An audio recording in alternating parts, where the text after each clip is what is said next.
La primera de las medidas de localización o tendencia central que se va a ver en el curso es la media aritmética. La media aritmética es, por definición, la suma de todos los valores dividido el tamaño de la muestra. Se puede escribir con el símbolo de sumatoria. Esto significa justamente que se están sumando todos los valores y se los divide por n. También, si un valor se repite muchas veces, entonces lo que se puede hacer para agilizar la fórmula es escribirlo como la sumatoria de los xy por la cantidad de veces que se repite ese valor, es decir, la frecuencia absoluta, y esto dividido n. N es el tamaño total de la muestra, no es la cantidad de valores distintos. N es el tamaño de muestra. Vamos a ver un ejemplo. En el caso de la muestra de los 20 profesionales del centro de salud,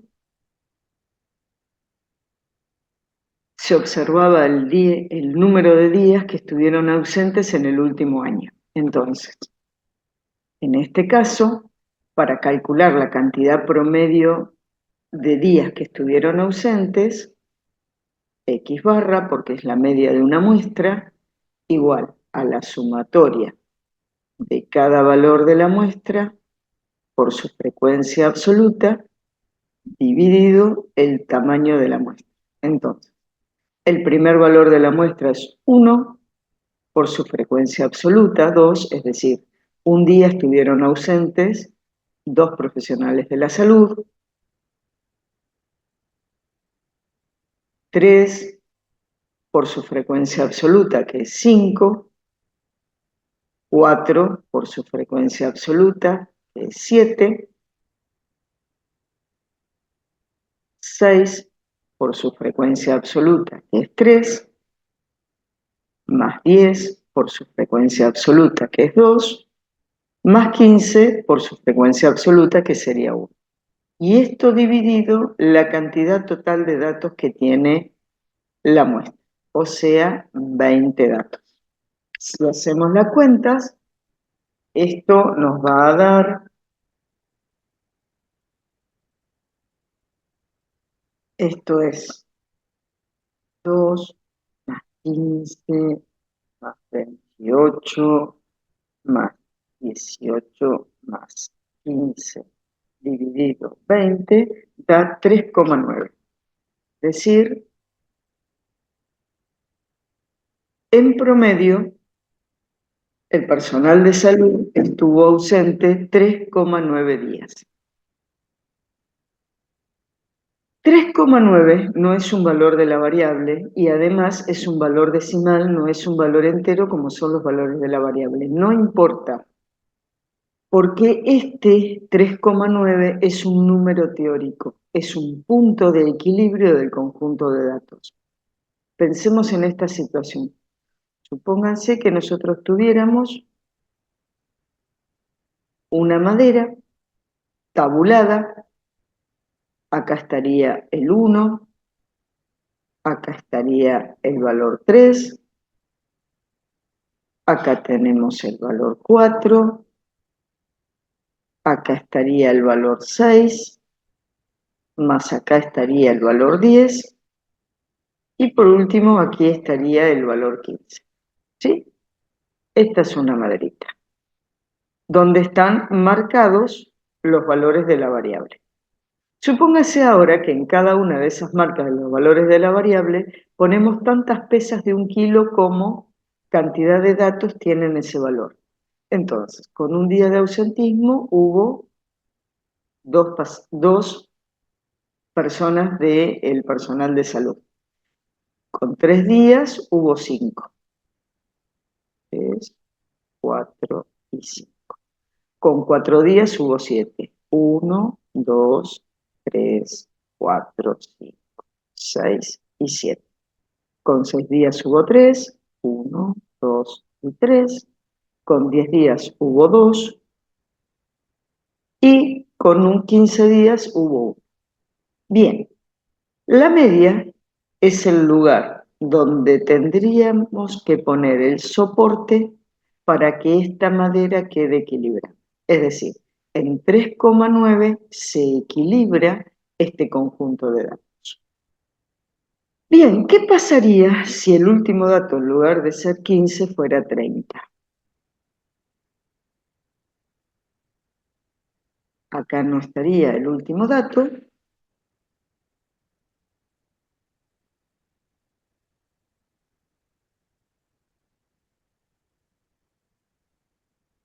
El último dato estaría acá.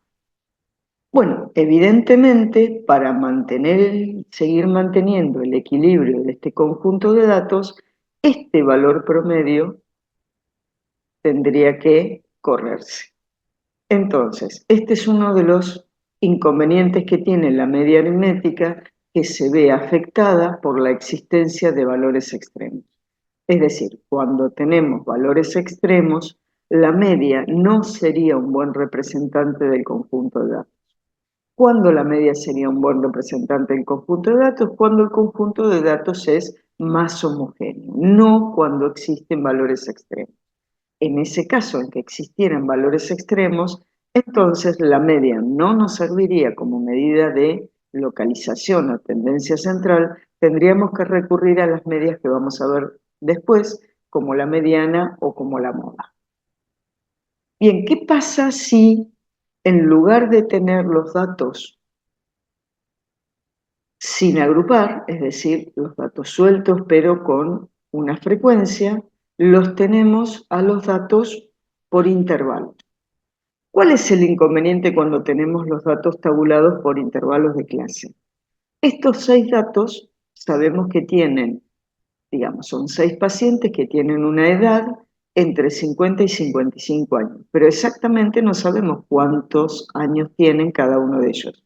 Entonces, no podríamos sumar las edades de cada uno de ellos porque las desconocemos.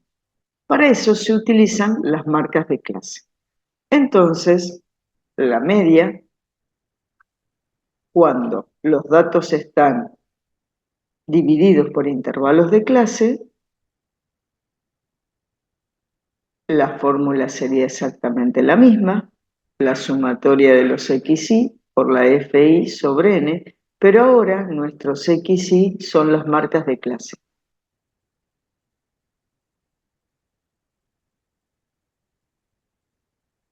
Entonces, la primera marca de clase es 52,5 por la frecuencia absoluta de esa clase, que es 6, más 57,5 por la marca de clase, que es 10, más 62,5 por la marca de clase, que es 17, más 67,5 por la marca de clase, que es 8, más 72,5 por la marca de clase, que es 27, más 77,5 por la marca de clase, que es 15. Y todo esto dividido la cantidad total de datos, que eran 83.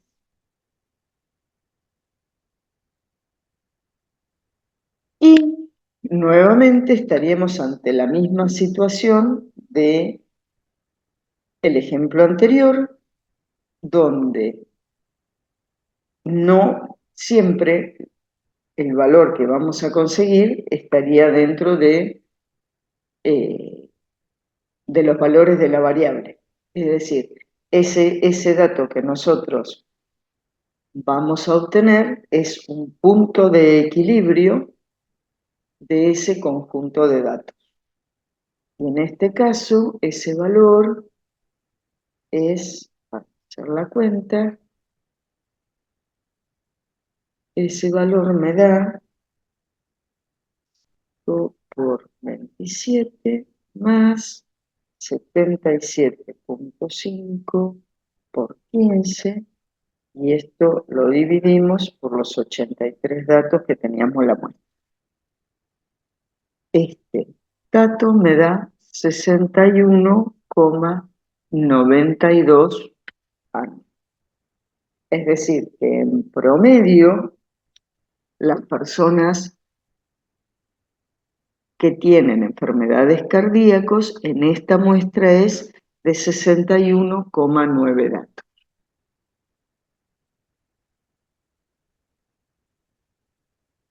Cuando en lugar de trabajar con una muestra tenemos una población, entonces el valor de la media se denota mu y la fórmula es exactamente lo mismo, lo único que va a estar dividida por n mayúscula porque estamos considerando una población infinita.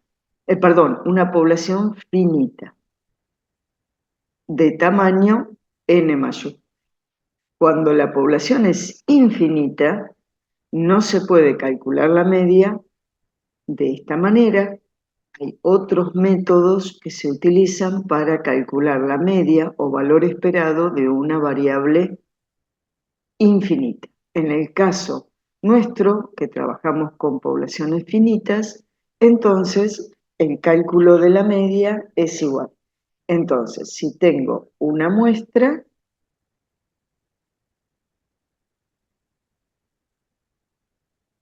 la media de la muestra es x barra dividido n, ¿sí? Sumatoria de los xy por fi sobre n. Y si tenemos una población, la media se nota con la letra griega mu, la fórmula es la misma, sumatoria de xy por fi sobre n, pero dividido en n grande. Lo que hay que tener en cuenta es que hay una diferencia conceptual entre la media de la población y la media de la muestra, que lo vamos a seguir viendo cuando veamos estadística inferencial. Entonces, supóngase que tenemos una población. Acá tengo el x1, el x2, acá están todos los valores, acá está el xn. De toda esta población yo puedo calcular la media, donde están involucrados todos los datos de la población, dividí por la cantidad de veces que se repite, dividido n. Este valor mu es un valor único para la población y por eso se lo llama parámetro poblacional.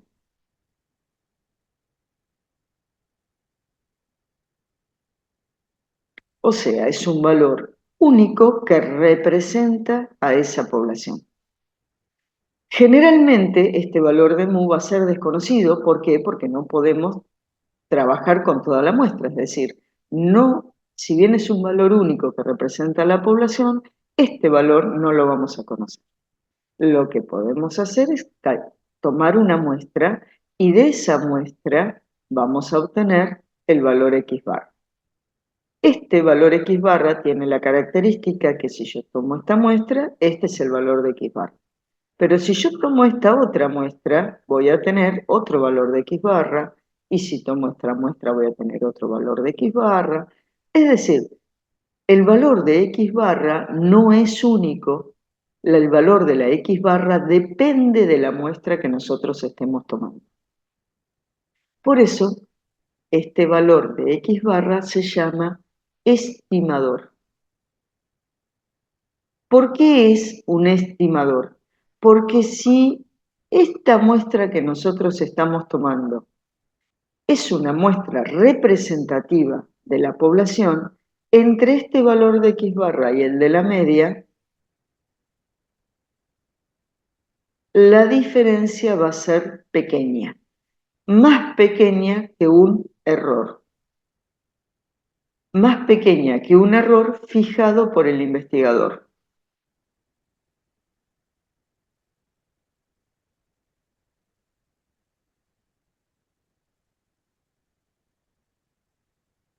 Entonces, Como yo no voy a conocer el valor de la media, saco una muestra representativa y ese valor X barra que yo voy a obtener de la muestra no va a tener mucha diferencia con el verdadero valor de la media de la población. O sea, esa diferencia que va a haber entre el valor de la media de la población y el valor de la media calculado en una muestra va a ser menor que un error prefijado por el investigador.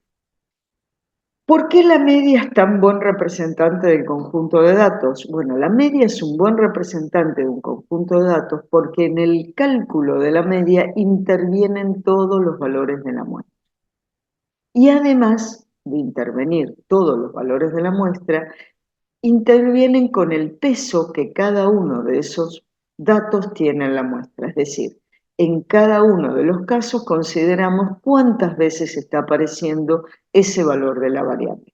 Por eso, la X barra es la que más se utiliza como representante de un conjunto de datos. El único inconveniente que tiene es cuando hay datos extremos que esa media se ve afectada y en ese es el único caso en que no nos sirve el valor de la media para representar el conjunto de datos y tenemos que recurrir a otra medida.